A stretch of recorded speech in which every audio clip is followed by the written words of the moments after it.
or tries to get good trades.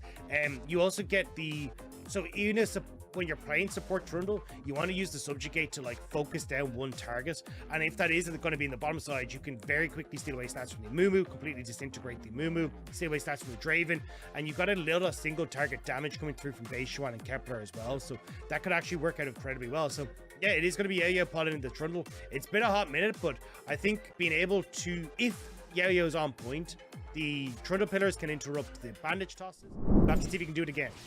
Well, there's a dive in the bottom lane, so we're going to pause. Pillars down, arms being chopped. Yao takes one more turret shot as Ignite comes through, but the kill needs to come in. Kepler only just survives as Beitron with the double bandage shots. He's trying to survive the Amumu, but doesn't hit Wink. So turret doesn't start clobbering him. Works out for TT, a scattered dive, but still a good one. Hell of a fight. Oh, here we go! Oh, good flash. Seismic shove gets him, and Beitron coming in as well. Might not have 6, but a couple autos will do it. And the turret unable to clean him up. It was a good slide and glide from Ucal to help Beitron. Ucal's Azir, which needs to be highlighted. Oh, Beishuan should be here for the counter gank here. Yeah, it's not great. The pillar's slowing them down too. I mean, look at Kepler Shun right now. The damage is massive. Shun has failed with this gank. Yao taking up the Ignite, but it means the kill doesn't go to Arn. He hasn't cashed in, but Kepler has a double into a triple. The bottom lane unleashed, and TT are again slaughtering Invictus Gaming. Hey, can you just check the records there? This is game 3 and not game 1, right? Because Trade in the bottom lane. Arn is doing pretty well here, but as Hoya comes back in, this Mega Knight's taken a lot of spinning axes. So I'm going to pause on the story time because IG are going to make the dive again. But look, who's here to save the day? Yao wants to come through, but is it in time? No. The pillar can't do anything, and Shun gets his reset, gets his retribution, and finally gets his first kill of this game. Like, utilizing effectively your jungle support. And honestly, I think this is such a good move from... Oh, kick flash. Beitwan in and out, Wait a but sec. Shun won't let him. At least Yuekai goes down, but Beitwan is being slapped on by Shun. And the shutdown going to be more worth it. He didn't have his Yao duo with him this time. Dagger is in the bottom lane. A 1v1 with the Mega Knight against the wall, but what can Hoya do? Zika still with the grand challenge, holding on to it for now, but Hoya keeps throwing it, building up to building up to building up to building. And Zika is trying to dodge away. Dagda, you said the Yao Chuan duo. Ucal. I want to say a little bit more, but I don't have the chance, do I? You're right, Ucal's coming down, and now the grand challenge under turret. Hoya doesn't get tagged. And now Ucal can slide once again over the wall. Zeke going to be tagged out and taken down for kill number 2. But this is what we're talking about with Ucal. But he's back again. I mean, Uekai just getting bullied again. This is what happened in game 1, Dagda. Even game 2, you could say, TT know that they just have to keep killing this mid laner. Isn't the bottom side? At least Arn gets the cash in on Hoya. There's that. And IG are slowly finding, you know, resources. Rift Herald again in the back pocket. Yep. A Wink. Oh no, Wink. Yeah, Wink went in, and he's going to regret that. Instant flash, the pillar up as well. Sonic Wave to secure the kill. He goes golden in the nick of time, but there's range on that Azir, and quite easily done to pick up yet another kill. Wink, a little bit tragic here, and with him goes the mid lane turret. This choke, they want to start the fight now, but Uekai has to pick his battles. As TT move in, the Dragon has begun. The package getting closer to timing out, but maybe it's okay. Has finally used, it's the zone off. Another Valkyrie on top as Wink is here off the side. His ult not available, and Arn sent out in the process. TT with the chase up, and a Meganar at the ready. Zika comes over the wall. That is a regretful decision. The Fates call the kick away. Wait.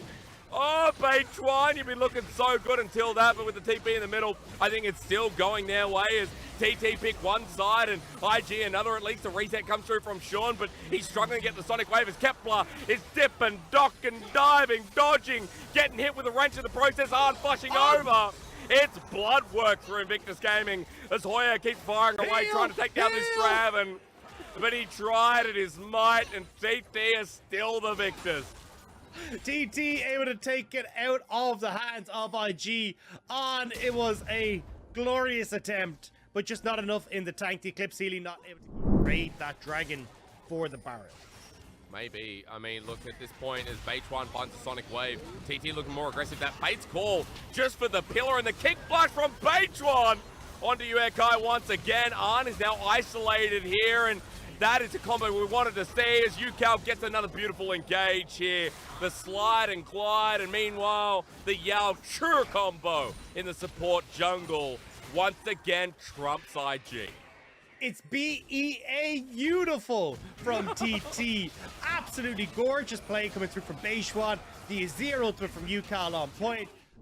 This is such a developing roster, but they just haven't made that big leap. And as they go down towards TT now, trying to make a fight and bring the game back in, at least they get a kill on their defense bed. At least they keep the game going, and Invictus Gaming maybe aren't out of it yet. A kill for the mid lane inhibitor is going to be relatively okay for IG, as bad as things could have gone. The mid inhibitor, the easiest. One is to Yuekai. I believe that's a package in his hand as Beich sits over a wall. He wants to engage, and perfect package usage. Dagger, I need to see it, because Beich now in with the kick flash again. Hello on Yuekai once more. He can't even use the package. As the pillar flies down, IG have numbers disadvantage, even with the curse of the sad mummy. At least there's a reset, but the ulti from UCal buys space, and he's shifting sands into the back line. Arn wants his resets too, but a flush away as Beich still carrying the fight. Sonic Wave, he can't be Jackie Love today. TT stands strong. It's Thomas the Tank Engine round 2.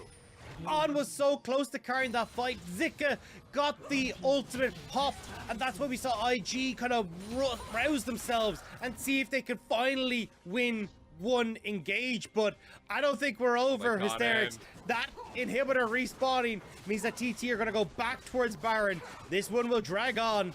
But honestly, I mean, Yuekai up now, he can TP. Unlike here with Corky, that's only the stopwatch is one-time use. Doesn't feel as versatile as Fate's Call's being used. Once again, Yao Yao wanting the pillar onto Wink. It gets a slow, but there's no engage. Now with an ulti down, all for an inhibitor. TT are looking a bit scarce here as the engage onto Hoya, the grand challenge on the side, the Heartbreaker, denied by a good golden timing, but they want Shun. However, the damage isn't enough from him.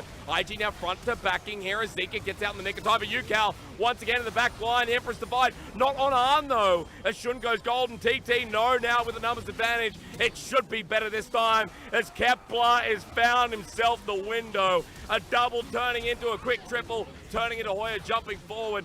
TT make it look rough, but at the very least, they say goodnight to IG, making their chances of playoffs look increasingly more valuable.